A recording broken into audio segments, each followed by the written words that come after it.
Assalamualaikum warahmatullahi wabarakatuh.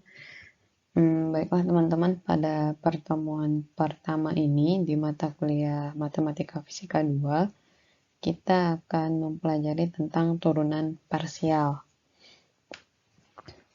Oke, yang pertama kita lihat dulu definisi dari turunan. Turunan itu kita misalkan jika ada Y, di mana Y itu adalah fungsi dari X, atau kalau kita bikinkan matematisnya seperti ini, yaitu Y sama dengan fungsi dari X, maka turunan dari Y terhadap X itu dapat dinotasikan seperti ini, yaitu dy per dx sama dengan limit n menuju tak hingga, di mana dy per dx itu sama dengan limit n menuju tak hingga dari fungsi X tambah AX tambah delta X dikurang fx per dx. Ini adalah notasinya atau definisi turunannya. Kemudian kalau kita lihat rumus turunan itu, yang pertama yaitu Y sama dengan Cx pangkat N. Kalau kita cari turunan dari Y itu, dy per dx sama dengan Cn X N kurang 1, di mana N-nya itu turun ke bawah, ke depannya, nanti pangkat N-nya kita kurangkan dengan 1. Jadi, kalau kita lihat contohnya, Y sama dengan 2X pangkat 4. Kalau kita turunkan Y ini terhadap X, berarti dy per dx sama dengan 8X pangkat 3. Kenapa bisa 8X pangkat 3? Berarti 4-nya turun ke depan, 4 kali 2, 8. Kemudian N dikurang 1, berarti 4 kurang 1 sama dengan 3. Kemudian kalau kita lihat contoh yang kedua, Y itu sama dengan 2. Di sini Y sama dengan 2 saja, jadi kalau kita turunkan terhadap X, dy per dx-nya itu 0. Kenapa 0? Karena dia tidak memiliki unsur X, makanya dia kalau diturunkan nilainya 0. Kemudian rumus turunan yang kedua, yaitu Y sama dengan fx ditambah gx. Kalau fx ditambah gx, berarti turunan dy per dx-nya itu berarti f aksen x ditambah g aksen x. Contohnya seperti ini. Y sama dengan x pangkat 3 tambah 2x kuadrat. Karena ini tambah, berarti dy per dx-nya langsung aja ya kita turunkan satu-satu. Berarti x pangkat 3, berarti 3-nya turun ke bawah, berarti 3x. Kemudian pangkat 3-nya dikurangi dengan 1, jadinya 3x kuadrat. Sedangkan 2x kuadrat, 2-nya turun ke bawah, sehingga hasilnya jadi 4x. Jadi Y sama dengan x pangkat 3 tambah 2x kuadrat, hasilnya itu 3x kuadrat ditambah 4x. Kemudian untuk rumus yang ketiga, yaitu Y sama dengan fungsi X dikali fx dikali dengan gx. Nanti didapatkan turunan terhadap turunan dy per dx-nya itu sama dengan f aksen x dikali gx ditambah g aksen x dikali fx. Atau kalau yang sering dikenal waktu SMA itu u aksen v ditambah u v aksen. Kalau dia u dikali v, misalnya u dikali v berarti hasilnya u aksen v ditambah u v aksen. Contohnya, Y sama dengan x kuadrat dikali x kuadrat tambah 2. Nah, fx-nya di sini yaitu x kuadrat. Ini fx-nya di sini x kuadrat, sehingga f aksen x-nya itu 2x. Sedangkan gx-nya di sini itu adalah x kuadrat tambah 2, sehingga g aksennya itu 2x. Jadi nanti kita peroleh dy per dx itu sama dengan f aksen x-nya tadi 2x ditambah dikali gx, gx-nya itu x kuadrat tambah 2 ditambah g aksen x-nya 2x dikali dengan fx-nya tadi adalah x kuadrat, sehingga kita dapatkan dy per dx-nya itu 4x pangkat 3 tambah 4x. Ini untuk perkalian.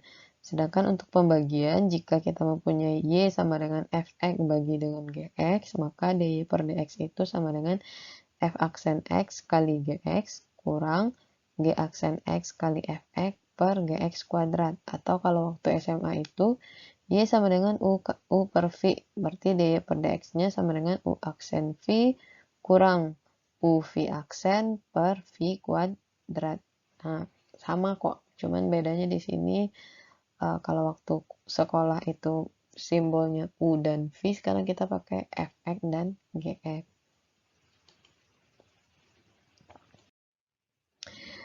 Untuk rumus yang kelima, jika fx dipangkatkan dengan n, maka dy per dx itu sama dengan n-nya kita turunkan ke depan, fx pangkat n-nya tetap dikurangkan dengan 1. Bedanya di sini kita turunkan lagi fx yang di dalamnya. Jadi selain kita menurunkan pangkat, kita menurunkan lagi si fx-nya.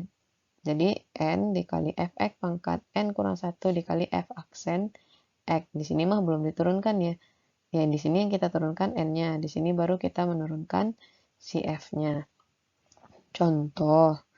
Contoh misalnya y sama dengan x kuadrat tambah 1.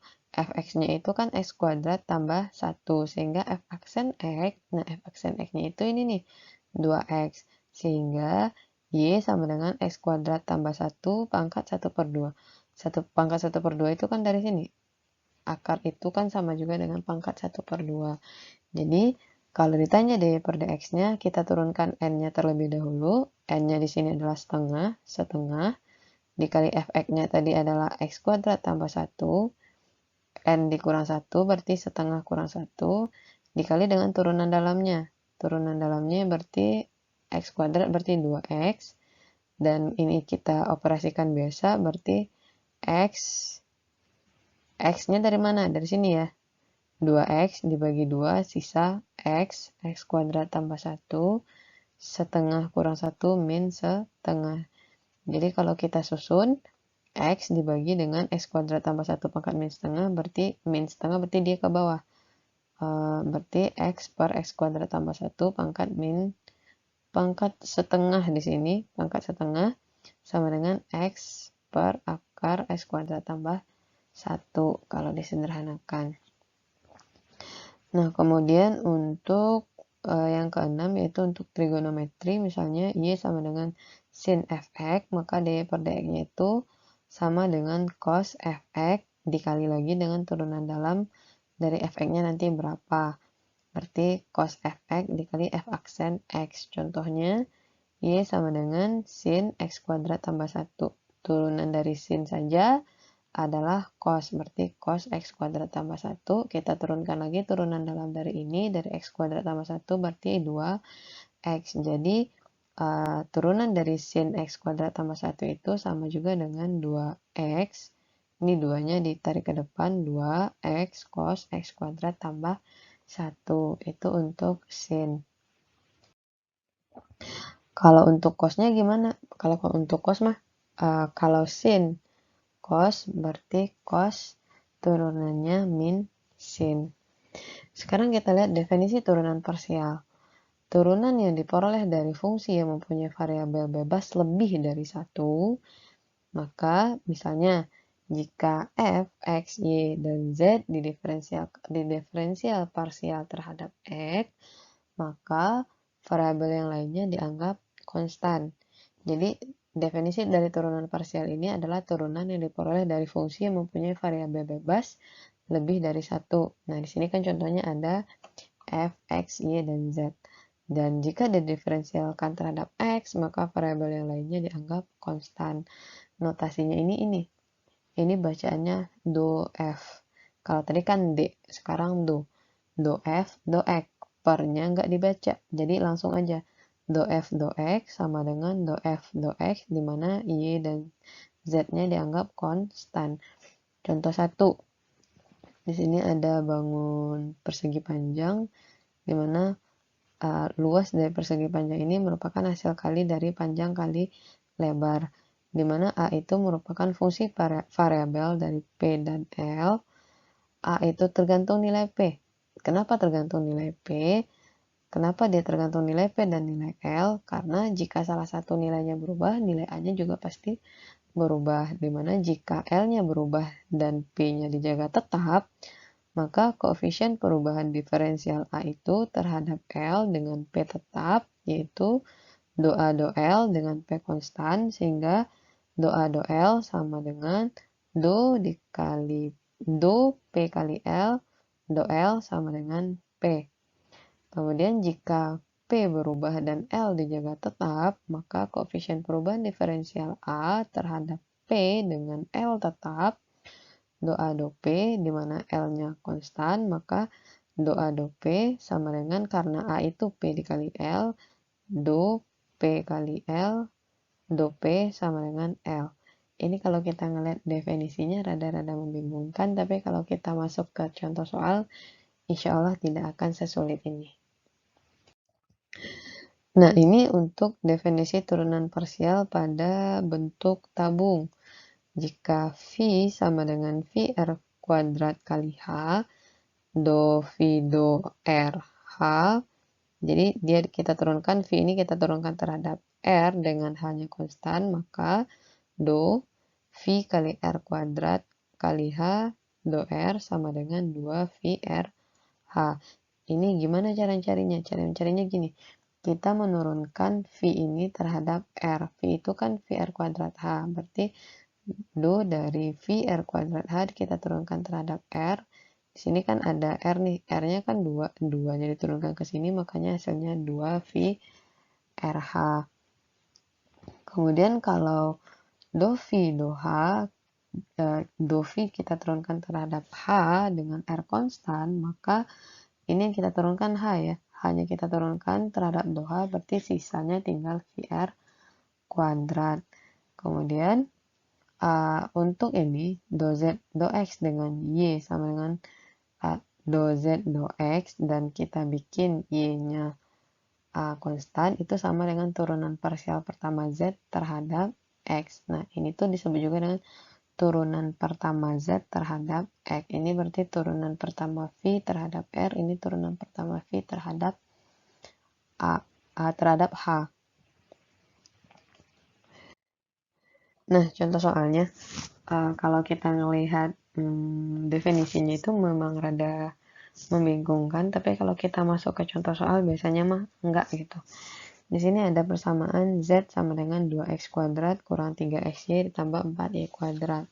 Instruksi soalnya, silahkan tentukan koefisien pertama turunan parsialnya. Jadi, turunan pertamanya itu berarti do Z do X dengan Y kita bikin konstan.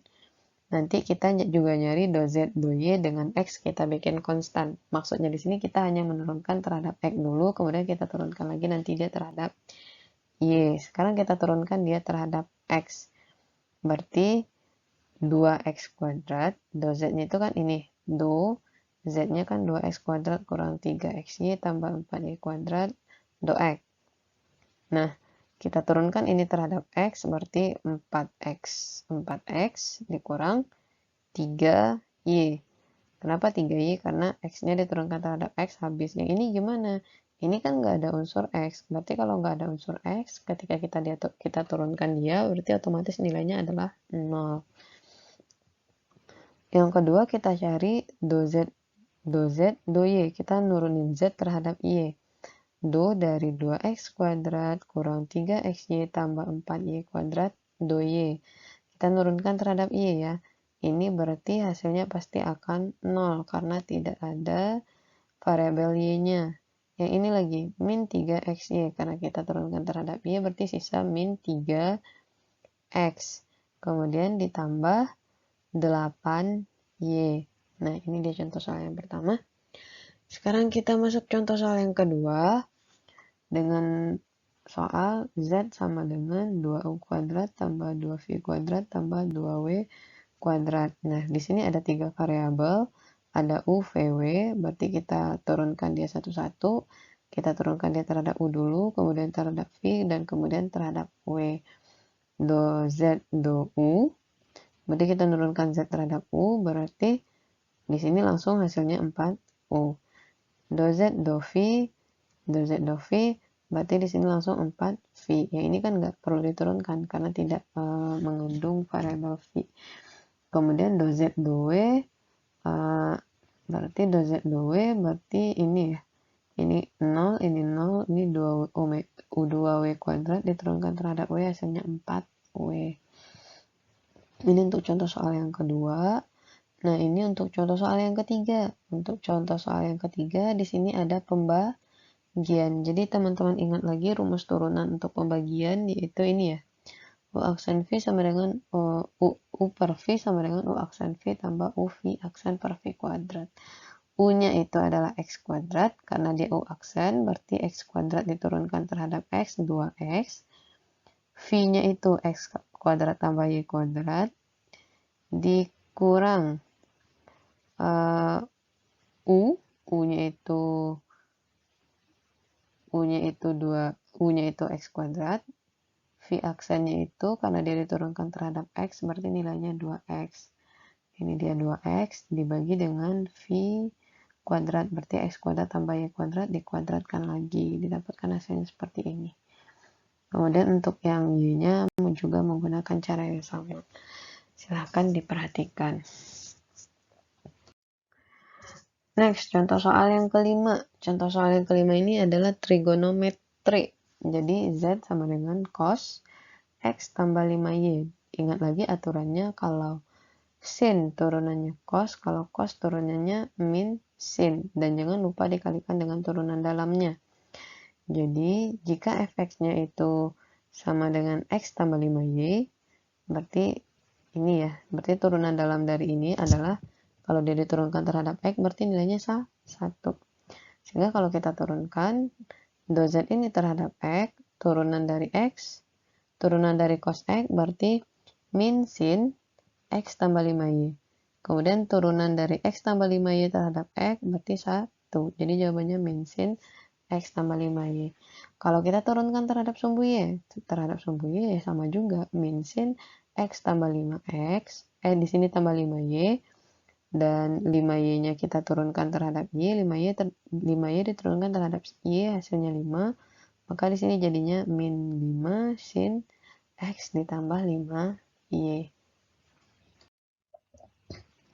Oke, itu untuk koefisien turunan parsial pertama.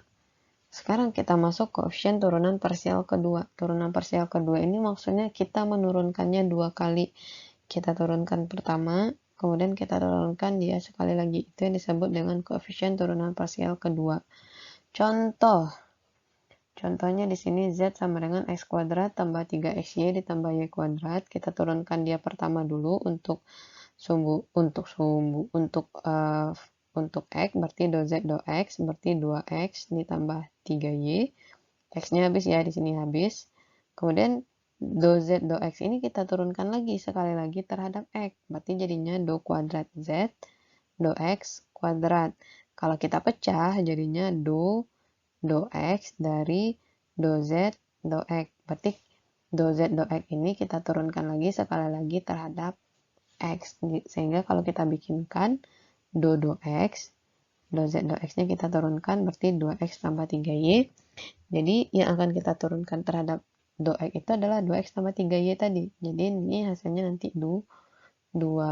Nah, do kuadrat Z do X kuadrat itu disebut dengan koefisien turunan parsial kedua dari Z terhadap X. Itu terhadap X.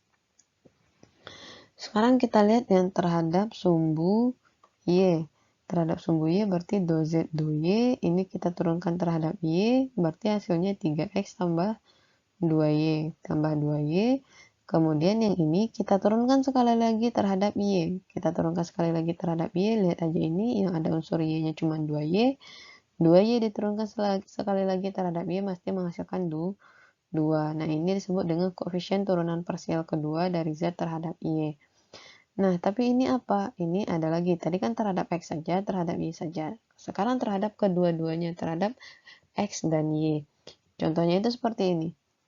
Si do Z do X tadi kita turunkan terhadap Y. Kita turunkan terhadap Y, dan kita turunkan nanti dia juga terhadap X. Nah, ini kita lihat lagi. Do kuadrat Z, do X, do Y. Berarti ini kita menurunkan do kuadrat do Z do Y diturunkan terhadap X. Do Z do Y itu hasilnya mana? Yang ini ya. Do Z do Y. Nah, ini kita turunkan lagi dia terhadap X. Kalau ini kita turunkan terhadap X, berarti nilainya pasti 3. Kemudian kalau yang ini do kuadrat Z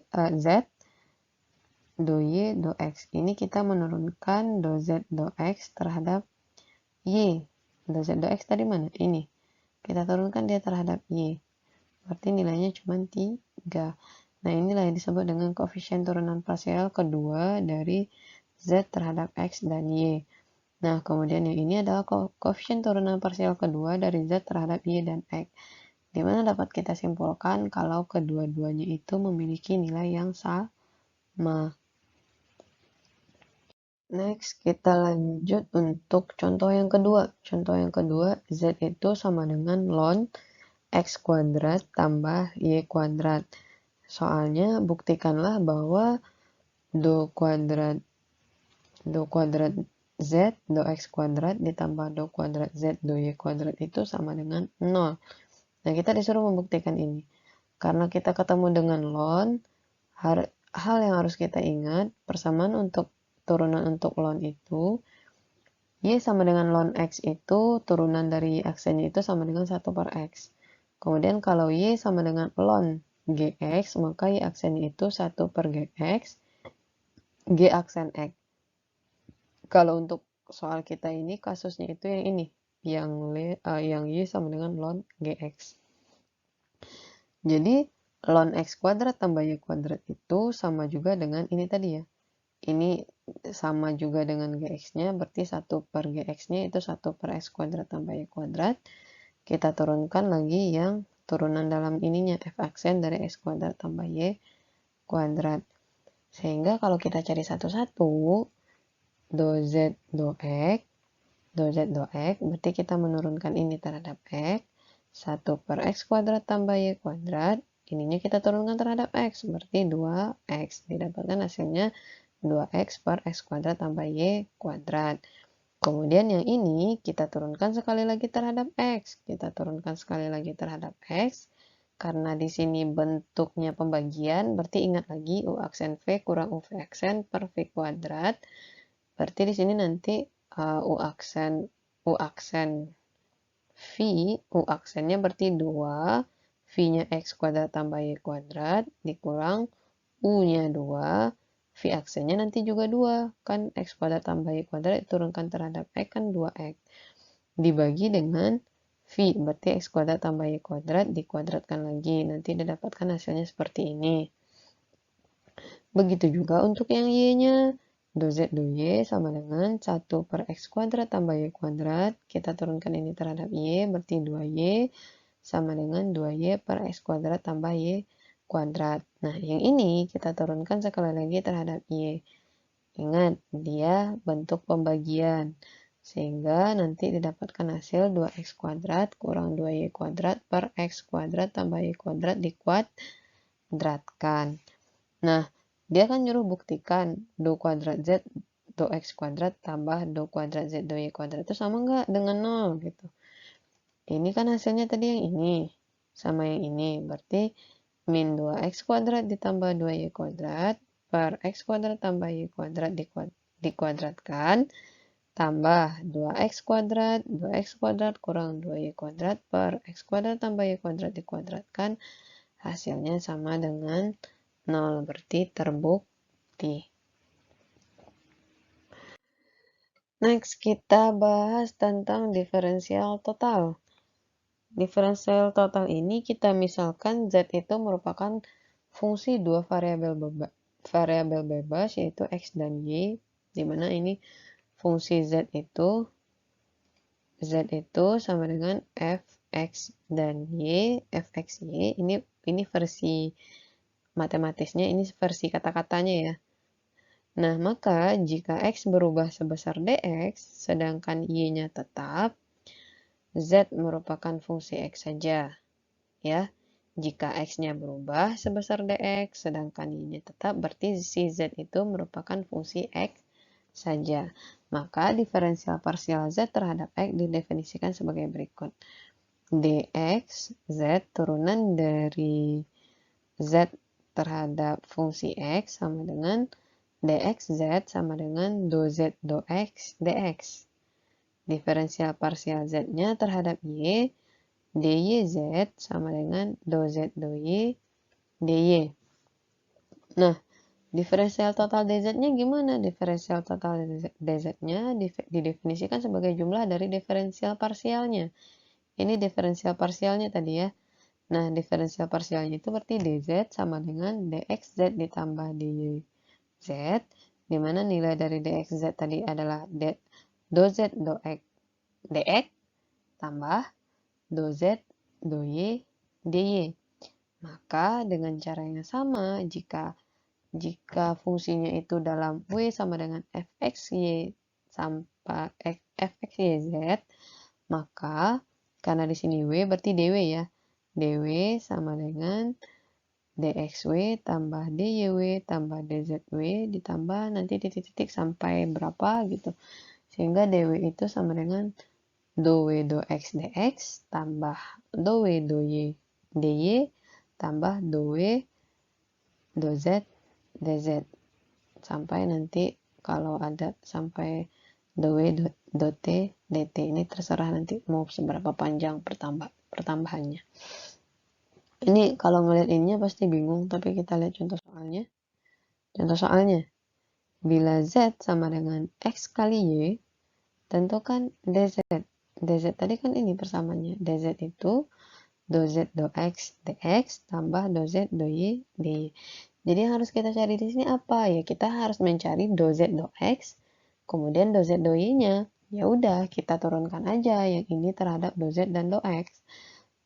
Z sama dengan X kali Y, kalau kita turunkan dia terhadap X, berarti ini diturunkan terhadap X, berarti sisanya Y doang kan. Dan yang ini kalau kita turunkan terhadap Y, sisanya X doang. Berarti do Z do X sama dengan Y, do Z do Y-nya sama dengan X. Dengan demikian, kita masukkan lagi ke persamaan yang ini. Jadi diferensial total Z itu do Z do X dx tambah do Z do Y dy sama dengan Y dx tambah X dy. Ini hasil akhir dari diferensial totalnya. Sebenarnya tidak susah, teman-teman hanya perlu mengingat rumus dan notasinya seperti apa. Ini. Misalnya kita mau mencari dz, untuk mencari dz itu yang kita butuhkan ini. Jadi ininya harus teman-teman pahami gitu. Oke, contoh yang kedua. Contoh yang kedua, z itu x pangkat 3y tambah x kuadrat. Y kuadrat tambah xy pangkat 3. Tentukan dz. Nah, di sini ada ada dua variabel juga ya. Ya, ada dua variabel yaitu z, x, y. Maka sama kayak tadi rumusnya ini. Yang hal pertama yang harus kita lakukan, ya kita cari dulu do z do x-nya. Do z do x-nya itu berarti 3x kuadrat. Y, kenapa 3x y kuadrat? Di sini 3 ya. 3x kuadrat y ditambah 2x y kuadrat ditambah y pangkat 3. Ya, ini diturunkan terhadap x. Kemudian kita turunkan dia terhadap y, berarti ada x pangkat 3 tambah 2x kuadrat kali y tambah 3x y kuadrat. Nah, setelah teman-teman dapatkan do z do x dan do z do y, ya tinggal dimasukin lagi ke persamaan yang ini. Tinggal nyusun aja berarti kan. Dimana dz itu sama dengan do z do x dx tambah do z do y dy. Masukin nilai ini, masukkan nilai ini, didapatkan hasilnya seperti ini. Tidak susah kan? Hanya dibutuhkan ketelitian yang sedikit tinggi gitu. Karena kayak ini aja misalnya. Kita mau menurunkan ini terhadap X. Kita mau menurunkan ini terhadap X. Berarti kita hanya menurunkan si 3-nya ke depan. 3X pangkatnya berkurang 3X kuadrat. Y-nya gimana? Y-nya di bawah. Jangan dijadiin 0 juga. Jangan dijadiin 0 gitu. Oke, sekarang kita masuk ke penggunaan konsep diferensial total. Penggunaan konsep diferensial total yang akan kita pelajari di sini kita gunakan untuk perhitungan ketidakpastian relatif pada suatu eksperimen fisika.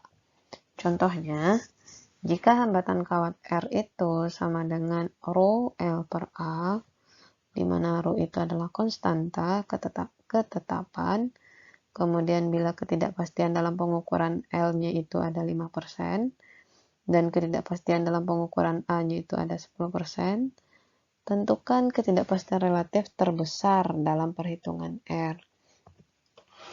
Nah, di sini yang harus teman-teman ingat kuncinya yang pertama. Ini rumusnya. Rumusnya itu adalah R sama dengan rho L per A. Sehingga nilai si R ini pasti bergantung terhadap nilai L dan nilai A. Rho-nya gimana, Bu? Rho-nya kan konstan, berarti dia nggak bergantung. Jadi nilai R itu kita bisa juga bikin fungsi dari L, A. Nah, gini, karena dia bergantung terhadap L dan A, karena P-nya konstan. Kemudian, jadi DR-nya itu pasti do R do L, DL ditambah do R do A, DA, karena yang mempengaruhi ini dua ini tadi. Ingat lagi, kayak rumus yang kayak persamaan yang sebelumnya, yang si Z tadi, Z itu kan XY, jadi nanti untuk DZ pasti DZ do Z do X dx ditambah do Z do Y dy. Nah, kalau yang ini fungsi kita itu LA, berarti R itu sama dengan FLA, berarti DR-nya itu sama dengan do R dL. Do R do L dL tambah do R do A dA. Di mana do R dL sama dengan, nah di sini teman-teman rubah lagi nilai R itu dengan yang ini tadi, dengan rumusnya ini. Do R itu sama dengan do rho L per A do L dL. Jadi kita mau menurunkan ini terhadap L, berarti kalau kita turunkan terhadap L, kita dapatkan hasilnya rho per A dL. Ini hasil untuk DR dL. Sekarang kita turunkan DR terhadap DA. Kita ganti lagi nilai R ini menjadi do rho L per A. Kita turunkan terhadap A DA. Nah, di sini rada susah karena A-nya ini di bawah, kita naikkan ke atas, nantinya kan persamaannya seperti ini. Do rho L A pangkat min 1 diturunkan terhadap A. Min 1 diturunkan terhadap A, berarti minusnya ke depan, berarti min rho L A, pangkatnya lagi yang kita kurangkan, min 1 kurang min 1 DA, berarti min rho L A pangkat min 2 DA. Kalau kita sederhanakan, berarti kita susun lagi hasilnya, berarti DA berarti sama dengan min rho L per A kuadrat DA.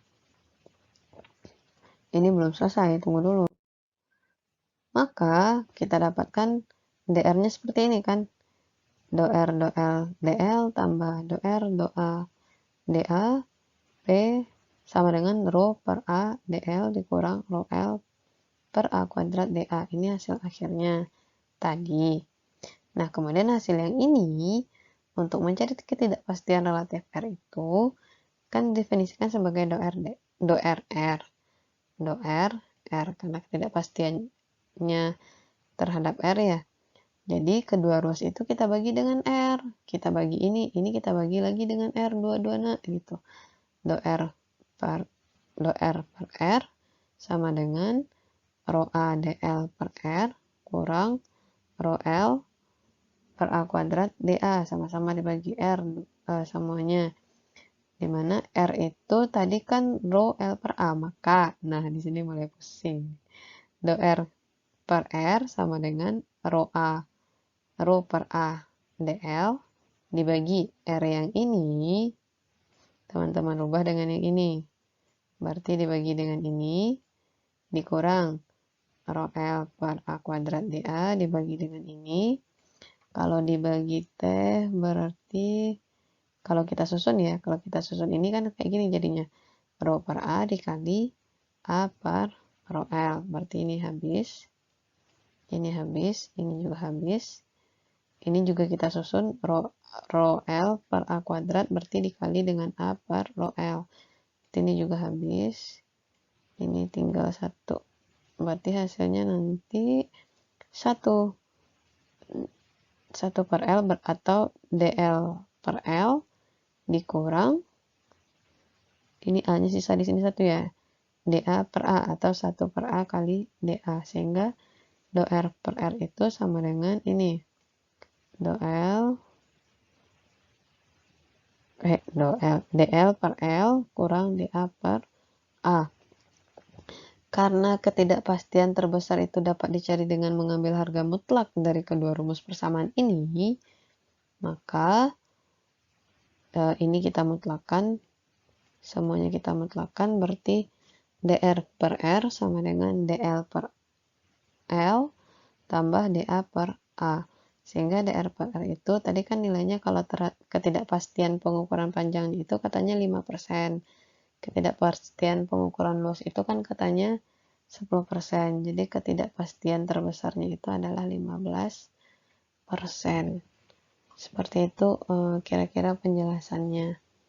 Nanti untuk lebih jelasnya kita adakan latihan gitu. Oke, sekian materi pertama kita. Kita lanjutkan dengan diskusi.